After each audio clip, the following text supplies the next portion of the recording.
الصلاۃ والسلام علیکہ یا رسول اللہ وعلی آلہ و صحابہ یا حبیب اللہ، الصلاۃ والسلام علیکہ یا نبی اللہ وعلی آلہ و صحابہ یا نور اللہ۔ السلام علیکم ورحمۃ اللہ وبرکاتہ۔ قطب زمانہ عارف باللہ، مرد حقیقت آغا، پابند شریعت مصطفیٰ، نسبت رسولی، ہمہ صفت کشتگان خنجر تسلیم راہ، پیر طریقت امیر شریعت حضرت پیر چنن شاہ بخاری رحمۃ اللہ تعالیٰ علیہ، ماہ اپریل 1900 بروز سوموار موزہ بنی شاہ داخلی ساغری ضلع راولپنڈی کے پسماندہ علاقہ میں جناب سید مبارک حسین شاہ بخاری رحمۃ اللہ تعالیٰ علیہ کے گھر میں آپ کی ولادت باسعادت ہوئی، مگر شومی قسمت کہ آپ کی ولادت سے چند ماہ قبل ہی آپ کے والد گرامی سید مبارک حسین شاہ بخاری کا وصال ہو گیا۔ آپ کی ولادت کے بعد آپ کی تعلیم و تربیت کفالت کا تمام بوجھ آپ کی والدہ محترمہ کے کاندھوں پر آ پڑا۔ آپ رحمۃ اللہ تعالیٰ علیہ نے ابتدائی تعلیم و تربیت اپنے موزہ بنی شاہ داخلی ساغری ضلع راولپنڈی میں حاصل کی۔ دور علمی تھا۔ 10 برس کی عمر عزیز کو پہنچے تو والدہ ماجدہ آپ کو آبائی علاقہ سے لے کر چراغاں موجودہ ضلع اسلام آباد میں اپنے ایک عزیز سید قاسم علی شاہ بخاری کے گھر لے آئیں۔ سید قاسم شاہ خدا رسید نیک سیرت بزرگ تھے۔ آپ کی والدہ نے اپنی گزر بسر کے لیے گھر میں بکریاں رکھی ہوئی تھیں۔ آپ ان بکریوں کو لے کر دریائے سوا کے کنارے چلے جاتے، بکریاں کو چراتے تھے۔ جس جگہ آپ بکریاں چرانے جایا کرتے تھے وہاں پر ایک نانگے مجذوب اللہ کے ولی تھے۔ ان کا معمول تھا وہ دریا کے کنارے بیٹھے بیٹھے اپنے آنکھوں میں ریت ڈالتے رہتے تھے۔ عرصہ دراز تک اس مجذوب کو دیکھتے رہے۔ کچھ عرصہ بعد جب سن شعور کو پہنچے تو بکریاں چراتے ہوئے ایک دن اس مجذوب کو ٹکٹکی باندھ کر دیکھنا شروع کر دیا۔ مجذوب نے جب آپ کو دیکھا تو اپنے قریب لایا اور آپ کا ہاتھ پکڑ لیا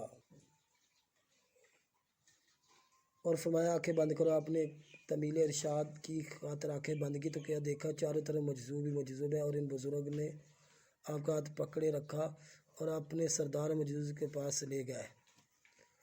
آپ کا ہاتھ ان کے ہاتھ میں دے دیا۔ جب مجذوبوں کے سردار نے آپ کا ہاتھ پکڑا تو آپ نے عرض کی، اور تو جس طرح ہو مجھے قبول ہے، لیکن میری نماز قضا نہیں ہونی چاہیے۔ جب مجذوبوں کے سردار سے آپ نے یہ عرض کی تو انہوں نے آپ کے ہاتھ کو جھٹکے کے ساتھ چھوڑ دیا اور آپ نے آنکھیں کھولی تو کیا دیکھا ان میدان میں کوئی بھی شخص موجود نہ تھا۔ اس واقعے نے آپ کی زندگی میں انقلاب برپا کر دیا۔ اس کے بعد آپ کو نہ دن کے وقت چین نہ رات کو سکون، ہر وقت سوچتے رہتے آخر یہ کیا ماجرا ہے، یہ کون لوگ ہیں۔ جب آپ کی عمر پاک 20 برس کی ہوئی تو آپ کے دل میں خیال گزرا کہ کسی مرد کامل کے ہاتھ پر بیعت کی جائے، چونکہ مجذوبوں والے واقعے نے دل کی دنیا بدل کے رکھ دی تھی۔ اس کے بعد تو دن رات یاد خدا میں مشغول رہنے لگے۔ آپ کا معمول بن گیا تھا کہ اسی تذبذب میں کشمش کا شکار تھے کہ اچانک آپ کی ملاقات اپنے زمانے کے عظیم عارف کامل حضرت احمد شاہ پشتونی علیہ رحمہ، جو کہ حضرت خواجہ سید نور محمد شاہ چرائی نقشبندی مجددی کے خلفاء میں سے تھے، کے ساتھ ہو گئی۔ حضرت سید احمد شاہ پشتونی سیف زبان اپنے زمانے کے عظیم ولی کامل تھے۔ آپ نے حضرت سید احمد شاہ پشتونی علیہ رحمہ کے دستے حق پرست پر بیعت کی اور ان کے حلقہ ارادت میں داخل ہو گئے اور دن رات اپنے مرشد کامل کی خدمت میں رہ کر سلوک منازل طے کی۔ پھر وہ وقت آیا کہ مرشد کامل نے آپ کو خرقہ خلافت سے سرفراز فرما کر خواب ارشاد فرمایا، حکم دیا کہ جاؤ متعطل آشیانِ راہ حق کو صراط مستقیم پر لاؤ۔ آپ انتہائی نیک سیرت، با کردار، حوصلہ، با ہمت، با عزم، تقویٰ، پرہیزگار میں یگانہ روزگار تھے۔ خداوند کریم نے آپ کو ظاہری حسن سے اس قدر نوازا ہوا تھا کہ بہت سے غیر مسلم آپ کے چہرہ انور کو دیکھ کر ہی نہ صرف مسلمان ہو گئے بلکہ آپ کے حلقہ ارادت میں بھی داخل ہو کر شرف بیعت سے مشرف ہوئے۔ خدا نے جس طرح آپ کو ظاہری حسن و جمال سے نوازا تھا اسی طرح باطنی حسن و جمال سے مرجع کیا ہوا تھا۔ آپ نے تمام زندگی کبھی کسی بھی حال میں نماز قضا نہ ہونے دی، نہ ہی پوری زندگی کسی بے نماز سے تعلق واسطہ رکھا۔ نماز پنجگانہ کے علاوہ اذان، تہجد، اشراق، چاشت کے علاوہ تحیۃ الوضو، تحیۃ المسجد تک کے نوافل کا خصوصیت سے اہتمام فرماتے تھے۔ رمضان شریف کے روزوں کے علاوہ دیگر ایام کے نفلی روزے بھی معمول کے مطابق رکھتے تھے۔ آپ رات کے پچھلے حصے میں تھوڑا سا آرام فرماتے، بعد ازاں تمام رات کبھی سجدے میں، کبھی قیام میں، کبھی تلاوت قرآن کریم میں گزار دیتے تھے۔ آپ نے تمام عمر اتباع شریعت کو مقدم و رکھا۔ زندگی کے تمام معاملات حتیٰ کہ سونے اور جاگنے، اٹھنے بیٹھنے، کھانے پینے، دیگر معاملات میں سرکار دو عالم صلی اللہ علیہ وسلم کی اتباع کا خصوصی خیال فرماتے تھے۔ اپنے عقیدت مندوں کو بھی اس کی تلقین فرماتے تھے۔ ظاہری بناوٹ، تسنہ اور ریا کے سے کوسوں دور بھاگتے تھے۔ آپ کی طبیعت مبارکہ میں نفاست، پاکیزگی، سادگی کی حد درجہ کی تھی۔ ہمیشہ دوسروں کو اپنے سے بہتر تصور کرتے۔ آپ کا دسترخوان وسیع تھا۔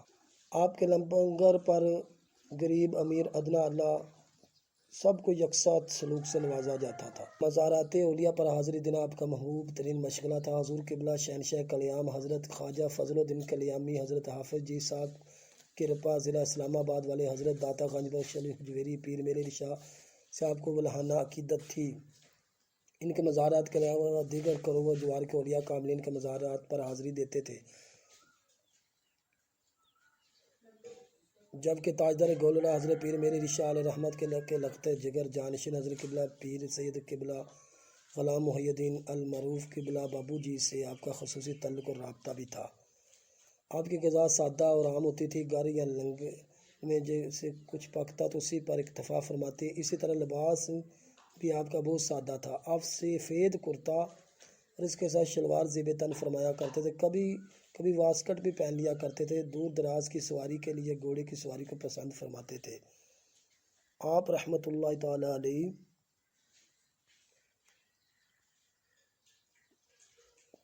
بہت عظیم بزرگ تھے۔ الغرض زندگی کے ہر دور میں آپ نے سادگی اور شریعت کو مقدم متحر رکھا۔ آپ کو خدا نے لحن داودی عطا فرمائی تھی۔ جب آپ تلاوت قرآن مجید فرماتے یا اذان دیتے تو سامعین پر رقت طاری ہو جاتی۔ جب آپ آواز و نصیحت فرماتے تو آپ کا ایک لفظ سننے کے لیے لوگ اکٹھے ہوتے اور دل میں اتر جاتے لفظ۔ آپ کے فرمودات سن کر لوگ مست و مخمور ہو جاتے۔ ایک مرتبہ آپ شام کے وقت مل پور ضلع اسلام آباد کے گاؤں سے گزر رہے تھے۔ مغرب کے نماز کا وقت ہو گیا۔ آپ مسجد میں داخل ہوئے اور مغرب کی اذان پڑھ دی۔ آپ کی آواز سن کر گاؤں کے تمام مرد و زن مسجد کے باہر جمع ہو گئے۔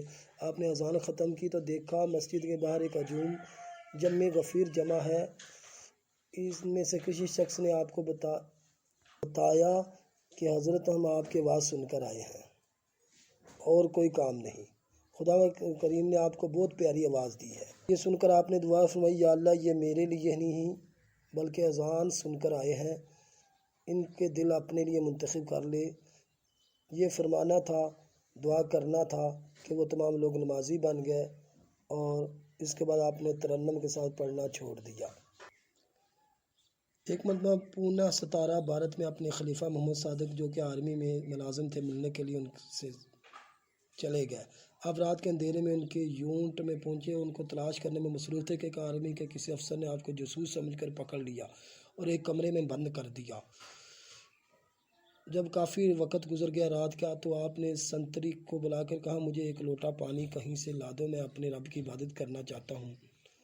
چنانچہ سنتری گیا اور آپ کے وضو کے لیے گھر سے پانی لے آیا۔ آپ نے وضو شروع کیا۔ جب سر کا مسح کرنے لگے تو آپ کے امامے کے نیچے جو زلفیں تھے وہ سامنے آ گئی، جن کو دیکھ کر سنتری بہت نادم ہوا کہ ہم نے تو جن کو جاسوس سمجھا تھا، یہ تو اللہ کے ولی معلوم ہوتے ہیں۔ چنانچہ سنتری آپ سے معافی کا خواستگار ہوا۔ آپ نے ان سے فرمایا کہ لال حسین نامی ایک شخص یہاں پر آیا، اسے بلا کر لاؤ۔ آپ کے ارشاد کے مطابق بلا کر لائے تو فوجی دوڑے دوڑے آئے اور حاجی لال حسین صاحب کو بلا کر لے آئے۔ آپ نے حاجی لال حسین صاحب سے ملاقات کرتے ہی فرمایا، حاجی لال حسین، اگر یونٹ میں کوئی انتظام ہے یا کسی بال تراشنے والے کو بلا لاؤ تو مہربانی ہے، ابھی زلفیں کٹوا دوں گا جنہوں نے میرے راز سے پردہ اٹھایا ہے۔ آپ رحمۃ اللہ تعالی علیہ کے خلفاء میں جو قابل ذکر ہستیاں ہیں ان کے اسم گرامی کچھ اس طرح ہیں: ملک نواب خان سرگودا،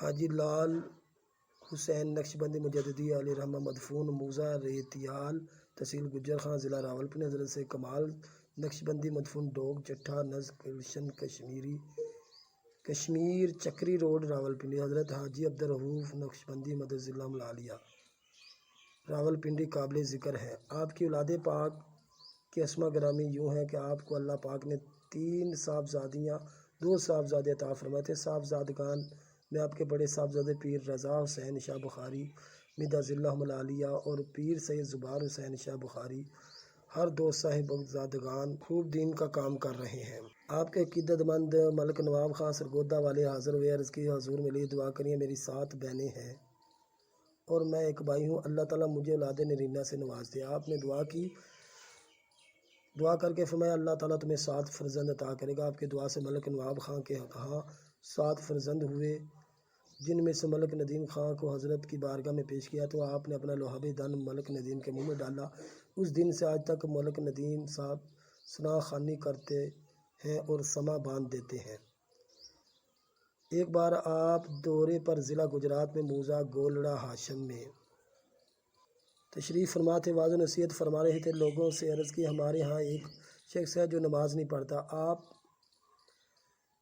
اس کے حق میں دعا فرمائے۔ آپ نے ارشاد فرمایا کہ اسے کسی طرح پکڑ کر میرے سامنے لے آؤ۔ لوگ اسے پکڑ کر آپ کے سامنے لائے۔ آپ نے اسے سر سے پاؤں تک دیکھا، فرمایا اسے لے جاؤ، تاریخ گواہ ہے۔ اس وقت کے بعد ہاشم نامی شخص کی کوئی نماز نہیں چھوٹی۔ نگاہ ولی میں یہ تاثیر دیکھی، بدلتی ہزاروں کی تقدیر دیکھی۔ موزہ بدر مرجان ضلع گجرات میں آپ کے ایک عقیدت مند حاجی عبداللہ تھے، ہر درجے کی عقیدت رکھتے تھے۔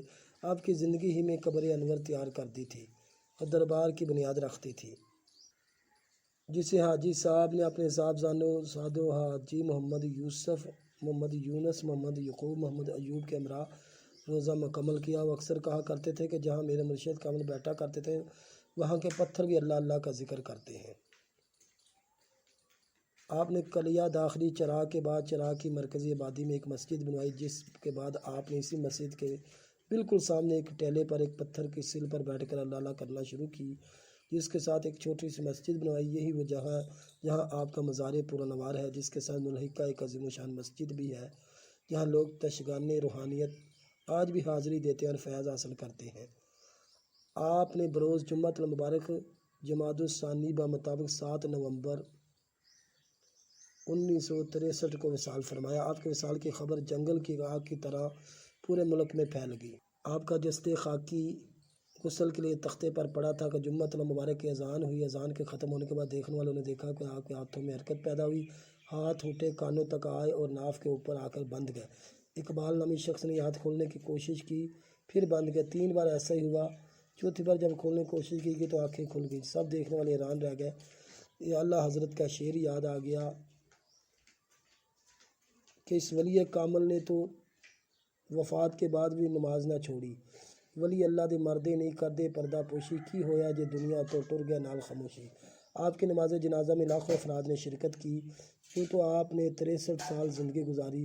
آپ کا مزار پرانوار موزہ چراغ داخلی قلعہ ضلع اسلام آباد میں خاص و عام کے لیے فیض و برکات کا سرچشمہ ہے۔ سبحان اللہ۔